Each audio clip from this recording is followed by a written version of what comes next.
अपरा एकादशी पर संतोष भाई का कान्हा शांतिवनम से संदेश। आप सभी भाइयों बहनों को अपरा एकादशी की हार्दिक शुभकामनाएं।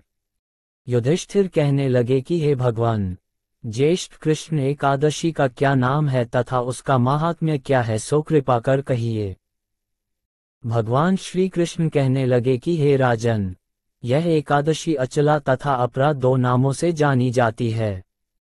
पुराणों के अनुसार ज्येष्ठ कृष्ण पक्ष की एकादशी अपरा एकादशी है, क्योंकि यह अपार धन देने वाली है। जो मनुष्य इस व्रत को करते हैं वे संसार में प्रसिद्ध हो जाते हैं। इस दिन भगवान त्रिविक्रम की पूजा की जाती है। अपरा एकादशी के व्रत के प्रभाव से ब्रह्म हत्या, भूत योनि, दूसरे की निंदा आदि के सब पाप दूर हो जाते हैं। इस व्रत के करने से परस्त्री गमन, झूठी गवाही देना, झूठ बोलना, झूठे शास्त्र पढ़ना या बनाना, झूठा ज्योतिषी बनना तथा झूठा वैद्य बनना आदि सब पाप नष्ट हो जाते हैं। जो क्षत्रिय युद्ध से भाग जाए वे नरकागामी होते हैं, परंतु अपरा एकादशी का व्रत करने से वे भी स्वर्ग को प्राप्त होते हैं। जो शिष्य गुरु से शिक्षा ग्रहण करते हैं फिर उनकी निंदा करते हैं, वे अवश्य नरक में पड़ते हैं। मगर अपरा एकादशी का व्रत करने से वे भी इस पाप से मुक्त हो जाते हैं। जो फल तीनों पुष्कर में कार्तिक पूर्णिमा को स्नान करने से या गंगा तट पर पितरों को पिंडदान करने से प्राप्त होता है, वही अपरा एकादशी का व्रत करने से प्राप्त होता है।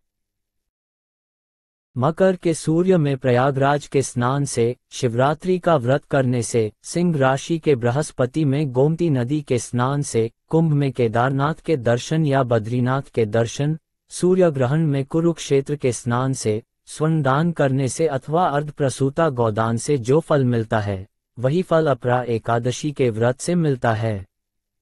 यह व्रत पापरूपी वृक्ष को काटने के लिए कुल्हाड़ी है। पापरूपी ईंधन को जलाने के लिए अग्नि, पापरूपी अंधकार को मिटाने के लिए सूर्य के समान, मृगों को मारने के लिए सिंह के समान है। अतः मनुष्य को पापों से डरते हुए इस व्रत को अवश्य करना चाहिए।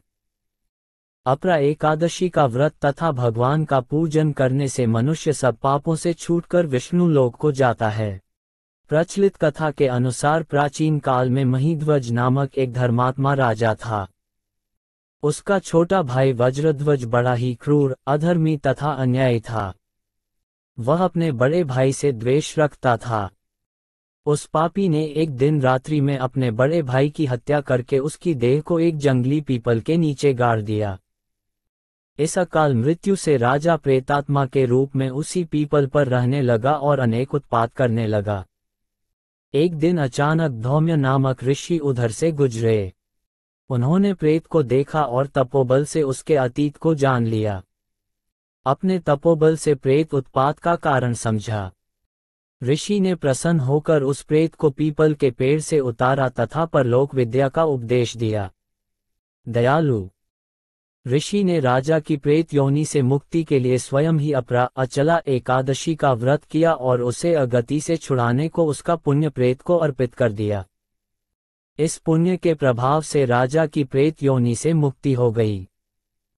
वह ऋषि को धन्यवाद देता हुआ दिव्य देह धारण कर पुष्पक विमान में बैठकर स्वर्ग को चला गया। हे राजन, यह अपरा एकादशी की कथा मैंने लोकहित के लिए कही है। इसे पढ़ने अथवा सुनने से मनुष्य सब पापों से छूट जाता है। मान्यता है कि अपरा एकादशी के शुभ अवसर पे दान पुण्य का कार्य करने से हर प्रकार का पाप नष्ट हो जाता है और घर परिवार में खुशहाली आती है। जो दान पुण्य का कार्य करने में सक्षम नहीं है वो इस भीषण व भयानक गर्मी में पशु पक्षियों के लिए जल का दान करें। गर्मी के मौसम में इस चिलचिलाती धूप और भीषण लू में जो असहाय पशु पक्षियों के लिए जल का व्यवस्था करता है उसे 1000 गोदान के बराबर पुण्य प्राप्त होता है। मालिक की कृपा से संपूर्ण सृष्टि का कल्याण हो, सभी का जीवन संकट मुक्त, सुख समृद्धि एवं आरोग्यता से परिपूर्ण हो, यही प्रार्थना है। मालिक को प्रणाम।